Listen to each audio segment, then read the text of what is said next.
अस्सलाम वालेकुम बच्चों, आज करेंगे हम एग्जांपल्स किससे रिलेटेड हैं। जो 1.3 में सारे क्वेश्चंस थे उससे रिलेटेड सारी एग्जांपल्स करेंगे।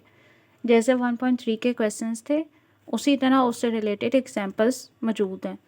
मैंने आपको 1.3 के क्वेश्चन सारे करा दिए हैं, तो चलें अब आपके लिए आसानी होगी एग्जाम्पल्स को समझने में। और अगर आप एग्जाम्पल समझ लें पहले और फिर 1.3 करें तो तब भी आपके लिए आसानी होगी। दोनों चीज़ें आपस में रिलेट करती हैं।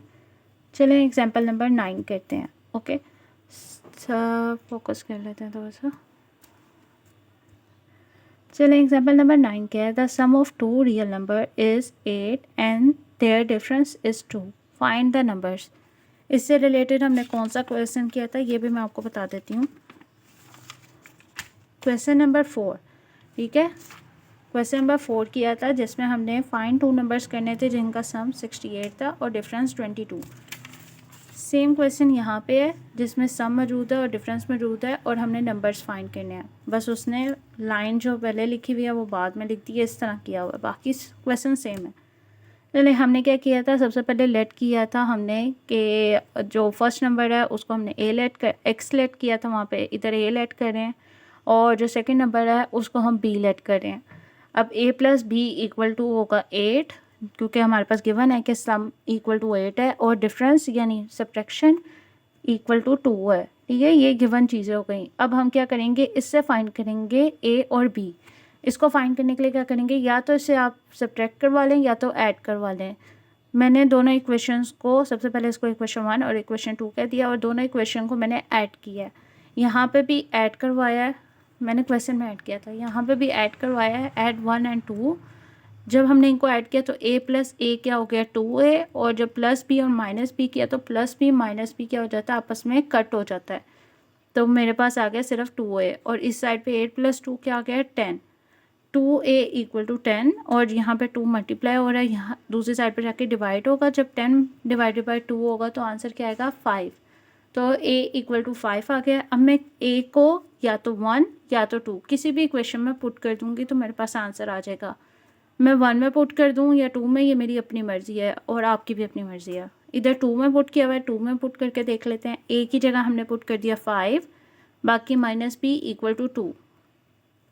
देन क्या किया, हमारे पास जो 5 माइनस बी इक्वल टू 2 आया है। अब 5 मेरे पास यहाँ पे लिखा हुआ है, मैं क्या करूँगी उसको दूसरी साइड पे ले जाऊँगी। यहाँ पे +5 है तो दूसरी साइड में -5 आ जाएगा, तो 2 माइनस 5, 2 माइनस 5 हो जाता है -3। जब दोनों साइड पे माइनस माइनस इस तरह साइन हो तो वो आपस में कट हो जाते हैं। ठीक है, तो मैंने उसको कट कर दिया, ख़त्म हो गए वो, और फिर आ गया आंसर b इक्वल टू 3। तो हमारे पास जो दो नंबर्स हमने फाइंड करने थे वो है 5 और 3। अब इसको अगर आप सम करें तो आ जाता है 8, जो हमारे पास ट्रू कंडीशन कर देता है, और अगर सब्ट्रैक्ट करें तो 5 माइनस 3 2 आता है, तो डिफरेंस भी करेक्ट आ गया।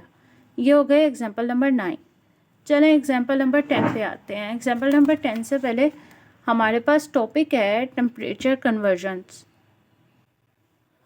अब टेम्परेचर कन्वर्जन्स में क्या है कि अगर हमारे पास 3 किस्म के टेम्परेचर होते हैं, एक होता है केल्विन, दूसरा होता है सेल्सियस, तीसरा होता है फ़ारेनहाइट। अब हम इन तीनों टेम्परेचर में अपना जो भी मेजर करते हैं, टेम्परेचर किसी भी चीज़ का मेजर करते हैं, तो हम उसको दूसरे में कन्वर्ट करने का करेंगे काम। यानी कन्वर्जन्स क्या करेंगे कि अगर हमारे पास केल्विन में टेम्परेचर मौजूद है तो हम उसको सेल्सियस में कर देंगे, और अगर सेल्सियस में मौजूद है तो हम उसको फ़ारेनहाइट में कर देंगे, और अगर फ़ारेनहाइट में है तो उसको सेल्सियस, यानी हम किसी में भी कन्वर्ट कर सकते हैं। अगर किसी भी किस्म का टेम्परेचर हमारे पास मौजूद है उसको किसी भी टेम्परेचर में कन्वर्ट कर सकते हैं। उसके लिए हमें फार्मूला चाहिए होगा, तो ये हमारे पास 3 फार्मूला अवेलेबल है। ओके, आपने ये नोट डाउन कर लेने हैं और इसको याद रखना है। इसमें किसी का भी आ सकता है, फ़ारेनहाइट और सेल्सियस ज़्यादा होता है यूज़, तो आप इसको लाजमी याद करिएगा। अच्छा, हमने यूज़ किया था क्वेश्चन नंबर, इससे रिलेटेड एक में देखते हैं हमने क्वेश्चन नंबर कौन सा किया था, फ़ारेनहाइट वाला क्वेश्चन नंबर 5 किया था। ठीक है, क्वेश्चन नंबर 5 है, हमारे पास टेम्परेचर मौजूद था और हमने फ़ारेनहाइट फाइंड करना था। ठीक है, तो हमने कौन सा फार्मूला यूज़ किया था, फ़ारेनहाइट का, जिसमें हमने सेल्सियस की वैल्यू पुट की थी और फाइंड किया था। तो इधर भी हमारे पास यहाँ पे फ़ारेनहाइट का यूज़ हुआ हुआ है। तो अब देखते हैं इससे रिलेटेड अगर एग्जांपल है तो उसमें कौन सा यूज़ हुआ हुआ है। अगर सेल्सियस का आता है फॉर्मूला आपको फाइंड करने के लिए कि सेल्सियस फाइंड करें तो सेल्सियस का यूज़ होगा, और इसी तरह केल्विन का आता है तो केल्विन का यूज़ होगा। चलें हम देखते हैं कि हमारे पास इससे रिलेटेड एग्जाम्पल कौन सी है। एग्जाम्पल नंबर 10 है। एग्जाम्पल नंबर 10 में गिवन है कि normal human body temperature is 98.6 degree Fahrenheit, convert it into Celsius and kelvin scale. हमने वहाँ पे फ़ारेनहाइट स्केल का फॉर्मूला यूज़ किया था, इधर हम सेल्सियस और केल्विन का फॉर्मूला यूज़ करेंगे। तो हमारे पास तीनों फार्मूले के भी एग्जांपल्स आ जाएंगी, दो आ गए एग्जांपल के अंदर और एक आ गया क्वेश्चन के अंदर, तो तीनों फार्मूले यूज़ हो गए। तो नॉर्मल ह्यूमन बॉडी का टेम्परेचर फ़ारेनहाइट वाला मौजूद है, तो यानी हम सेल्सियस और केल्विन के फॉर्मूले में फ़ारेनहाइट की वैल्यू पुट करेंगे। फ़ारेनहाइट की वैल्यू क्या गिवन है 98.6, तो सेल्सियस का फॉर्मूला लगाएंगे और उसके अंदर हम फ़ारेनहाइट की वैल्यू लगाएंगे। इसके बाद कैलकुलेटर पे या आप बाय हैंड काम करके अपनी वैल्यू फाइंड कर लें। वैसे तो कैलकुलेटर पे ही करेंगे, आसानी उसमें है। 37 डिग्री सेल्सियस आ गया, ठीक है। ये हमने कन्वर्ट कर दिया फ़ारेनहाइट टेम्परेचर को सेल्सियस के टेम्परेचर में। इसके बाद हम केल्विन का फॉर्मूला देखेंगे। अब सेल्सियस हमने फाइंड कर लिया, तो हमारे पास केल्विन के फॉर्मूले में सेल्सियस आता है, तो हम यहाँ पे सेल्सियस के अंदर जाके वैल्यू पुट करेंगे जो हमने फाइंड की थी 37 डिग्री। तो 37 डिग्री प्लस करेंगे 273 डिग्री में और हमारे पास आंसर आ जाएगा 310 केल्विन। ये हमारे पास केल्विन का टेम्परेचर है। इसको थोड़ा फोकस कर लेते हैं, वो रिमूव हुआ हुआ है तो आपको थोड़ा सा और दिख जाएगा। 310 केल्विन, ओके। ये हमारे पास आ गया एग्जाम्पल नंबर 10 क्वेश्चन नंबर 5 से रिलेटेड। साथ में राइट डाउन भी कर लेते हैं, राइट डाउन कर लेते हैं। क्वेश्चन नंबर 4 किससे रिलेटेड थी, एग्जाम्पल 9 से, और क्वेश्चन नंबर 5 किससे रिलेटेड है 10 से, ठीक है। एग्जाम्पल 10 और 9 यूज़ हो गए, ओके। चलें अब आगे आते हैं। अगला वाला क्या काम है हमारे पास। अब ये हमारे पास फॉर एग्जांपल आपके पास केल्विन का सीधा फ़ारेनहाइट का दिया और केल्विन फाइंड करने के लिए दिया हो। फॉर एग्जांपल आपको क्या करना है कि देखें केल्विन आपने फाइंड करना है, मगर केल्विन के फॉर्मूले में तो सेल्सियस का आता है काम, ठीक है। यहाँ पे तो सेल्सियस आ रहा है, तो आप क्या करेंगे सेल्सियस का फॉर्मूला इसमें पुट कर देंगे, ताकि वो पूरा का पूरा एक फॉर्मूला बन जाएगा जिसमें सिर्फ एफ पुट करना होगा जो आपके पास मौजूद है, ठीक है।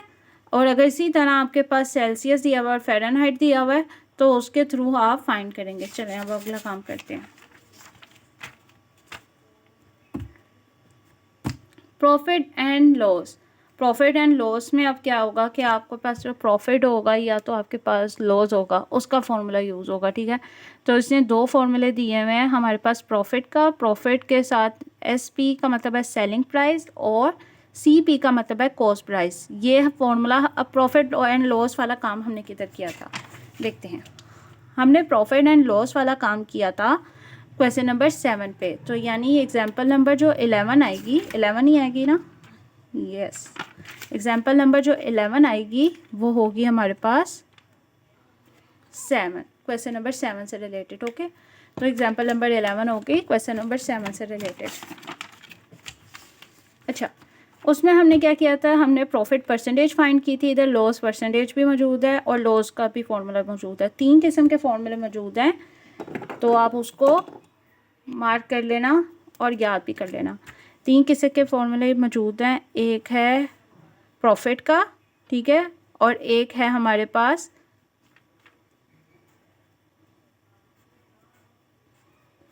प्रॉफिट परसेंटेज का। 2 हो गए फॉर्मूले। तीसरा फॉर्मूला किसका मौजूद है, लॉस का, इसको पूरा ही कर लेते हैं, और लॉस परसेंटेज का, ठीक है। ये 4 किस्म के फॉर्मूले हो गए। तो प्रॉफिट का फॉर्मूला जब हमने प्रॉफिट परसेंटेज आएगी तो हमने क्या करना है, प्रॉफिट परसेंटेज के लिए पहले प्रॉफिट फाइंड करना है, इसके बाद प्रॉफिट परसेंटेज, और अगर लॉस आएगा तो पहले लॉस फाइंड करेंगे और फिर लॉस परसेंटेज, ठीक है। आपकी अपनी मर्जी है, इसमें मर्जी तो है नहीं वैसे। अच्छा, आगे आते हैं। यहाँ पे अब सेलिंग प्राइस और कॉस्ट प्राइस हमने वहाँ पे क्या पुट किया था, सेलिंग प्राइस पुट की थी और कॉस्ट प्राइस पुट की थी, फिर माइनस करके जो हमारे पास आंसर आया था उसको हमने प्रॉफिट में पुट कर दिया था, और प्रॉफिट में पुट करने के बाद हमने सेलिंग प्राइस से कॉस्ट प्राइस से डिवाइड कर दिया था और उसको मल्टीप्लाई कराया था 100 से। तो ये हमारे पास प्रॉफिट परसेंटेज आ गई। इसके बाद क्या है हमारे पास लॉस। लॉस के लिए हम क्या करेंगे, कॉस्ट प्राइस में से सेलिंग प्राइस को माइनस करेंगे, ठीक है। जब आपके पास प्रॉफिट होता है तो आप अपने देखते हैं कि प्रॉफिट कहाँ कितना हुआ है। जैसे आपके पास 100 रुपीज़ हैं और आपके पास अच्छा आपने उन 100 रुपीज़ की कोई डॉल खरीदी है, ठीक है, और इसके बाद आपने उसको सेल कर दिया अपनी सिस्टर को, किसी को भी सेल कर दिया, तो वो 120 रुपीज़ में सेल किया। तो 120 रुपीज़ में से जब आप माइनस करेंगे, यानी सेलिंग प्राइस जिसमें आपने बेचा है, सेलिंग प्राइस आएगी 120 और कॉस्ट प्राइस जितने में आपने खरीदा था 100, तो जब आप माइनस करेंगे तो आपके पास आ जाएगा 20। तो इसका मतलब है कि आपको प्रॉफिट हुआ है 20 रुपीज़ का। अगर उसी पैसों को हम ऑपोजिट करके करें कि कॉस्ट प्राइस जितने में हमने उसे क्या कहते हैं बेचा था, खरीदा था, यानी 100 में खरीदा था, और अगर हमने सेलिंग प्राइस में उसको जितने में बेचा है तो उससे माइनस करें, जैसे 100 माइनस 120 करें तो -20 आएगा, यानी हमें लॉस कितना होगा। फॉर एग्जांपल उसको जिसने खरीदा है उसको कितना लॉस हो रहा होगा, -20 का। ओके, कि उसको पता ही नहीं है कि हमने तो 20 रुपीज़ का उसे एक्स्ट्रा करके प्रॉफिट करके बेचा है और वो 20 रुपीज़ महंगा लेके आया, ठीक है। तो ये हमारे पास लॉस हो जाएगा। अब लॉस परसेंटेज के लिए फॉर्मूला क्या है, इधर प्रॉफिट से मल्टीप्लाई कराते हैं 100 को, इधर लॉस से करवाएंगे। बाकी फॉर्मूला सेम है, कॉस्ट प्राइस से डिवाइड करवाया और मल्टीप्लाई बाय 100। अब एग्जाम्पल नंबर 11 पे आते हैं। एग्जाम्पल नंबर 11 में क्या है कि हमें purchased a bicycle for rupees 6,590 and sold it for rupees 6,850. Find the profit percentage. इसमें उसने कहा है प्रॉफिट परसेंटेज फाइंड करें, ठीक है। तो प्रॉफिट परसेंटेज फाइंड करते हैं। यहाँ पे हमारे पास अब सेलिंग प्राइस क्या होगी, 6,000, सॉरी ये कॉस्ट प्राइस है जिसमें उसने खरीदा था, और सेलिंग प्राइस क्या होगी जिसमें उसने सोल्ड किया था। तो हम कॉस्ट प्राइस में से कॉस्ट प्राइस और सेलिंग प्राइस लिखेंगे, फिर सेलिंग प्राइस में से कॉस्ट प्राइस को माइनस कर देंगे जो आ गई 260, यानी उसको प्रॉफिट हुआ है 260 का। फिर प्रॉफिट परसेंटेज उसने कहा फाइंड करो, तो उसका फॉर्मूला यूज़ करेंगे, प्रॉफिट की जगह 260 पुट करेंगे और देन सेलिंग प्राइस की कॉस्ट प्राइस की जगह हम पुट करेंगे 6,590 और हमारे पास आ जाएगा 4% प्रॉफिट, ठीक है। ये 4% उसको प्रॉफिट हुआ है। अब एग्जाम्पल नंबर 12 भी इसी से रिलेटेड है, तो इसका मतलब है कि हमारे पास एग्जाम्पल नंबर 12 भी इसी से रिलेटेड आ जाएगी। मगर यहाँ पे प्रॉफिट परसेंटेज की है तो हम एग्जाम्पल नंबर 11 को ही रिलेट करेंगे, मगर एग्जाम्पल नंबर 12 भी कह लें कि इसी टॉपिक से रिलेटेड है। टॉपिक रिलेटेड है बट फॉर्मूला रिलेटेड नहीं है। एग्जाम्पल नंबर 12 में अब क्या है, हमारे पास Umair bought a book for rupees 850। Umair ने 850 में बुक खरीदी and sold it for rupees 720, और उसने 720 रुपीज़ में खरीदी। तो what was his loss percentage, तो उसकी लॉस परसेंटेज क्या होगी, यानी उसने बॉट खरीदी 850 में, यानी कॉस्ट प्राइस उसकी 850 है और उसने जो बेची वो 720। अब आप देख लो उसने खरीदी इतने में मगर उसे बेचनी 720 में पड़ी, यानी उसे लॉस हुआ है। उसने खरीदी थी, पैसे ज़्यादा खर्च किए, मगर बेचते हुए उसने पैसे कम लिए। तो इसका मतलब है कि हम करेंगे कॉस्ट प्राइस में से माइनस करेंगे सेलिंग प्राइस को, 50 माइनस 720, तो इसमें से हमारे पास आ जाएगा 130 रुपीज़। तो हमारे पास यानी लॉस कितना हुआ है, उसको 130 हुआ है। और उमैर को लॉस परसेंटेज कितनी होगी हमारे पास, तो लॉस की जगह 130 पुट करेंगे, कॉस्ट प्राइस की जगह 850 पुट करेंगे और आ जाएगी परसेंटेज 15.29% उसको लॉस हुआ है। ये हमारे पास हो जाएगी loss.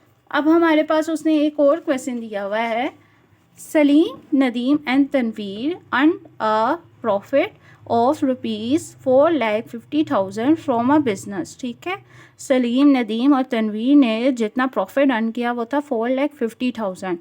If their investment in the business are in the ratio 4:7:14, ये रेशो में है, ठीक है। तो अगर उनके बिजनेस में उन्होंने इन्वेस्टमेंट इतनी की है कि समझ लें सलीम ने 4 की है, नदीम ने 7 की है और तनवीर ने 14% इन्वेस्टमेंट की है, ठीक है। इतनी इन्वेस्टमेंट कर दिया है। Find each percent profit. अब हम हर पर्सन का प्रॉफिट फाइंड करेंगे कि इतना प्रॉफिट हुआ था, मगर हर पर्सन को उसकी इन्वेस्टमेंट के मुताबिक प्रॉफिट मिलेगा। तो इधर प्रॉफिट अर्न कितना किया उसने, चले प्रॉफिट अर्न कितना किया था उसने, 4,50,000 तीनों ने। और अब क्या करेंगे, गिवन रेशो के मुताबिक हम उस रेशो को लेंगे और ऐड करके देखेंगे कि कितना टोटल इन्वेस्टमेंट हुई हुई है तीनों की मिला के। तो वो हुई हुई है 25 इन्वेस्टमेंट हुई हुई है, परसेंट इन्वेस्टमेंट है। 4 जितनी उन्होंने इन्वेस्टमेंट की हुई है यानी उनका प्रॉफिट उतना ही निकलेगा ना। तो हम इसकी एक किस्म की कह लें कि सलीम अर्न प्रॉफिट, इस तरह फाइंड करेंगे। अब इसके लिए हमने क्या किया है, अब आपको इसमें थोड़ा सा मेंशन करके बताती हूँ, वेट। चलें, अब हमने इसमें जो फॉर्मूला यूज़ किया है वो क्या होगा, Salim earn profit, Nadeem earn profit और तनवीर एंड प्रॉफिट के लिए क्या फॉर्मूला है, हमने क्या किया, जो उनका रेशो थी, ठीक है, सिंगल पर्सन की रेशो थी, उससे हमने डिवाइड किया सम ऑफ रेशो को, ठीक है, और मल्टीप्लाई किससे करवाया, ठीक है, ये देखें सिंगल रेशो को डिवाइड किया हमने सम ऑफ, वेट चलें, सम ऑफ रेशो से, और मल्टीप्लाई किससे किया हमने, प्रॉफिट से। ओके, ये हमारे पास फॉर्मूला यूज़ हो रहा है इधर।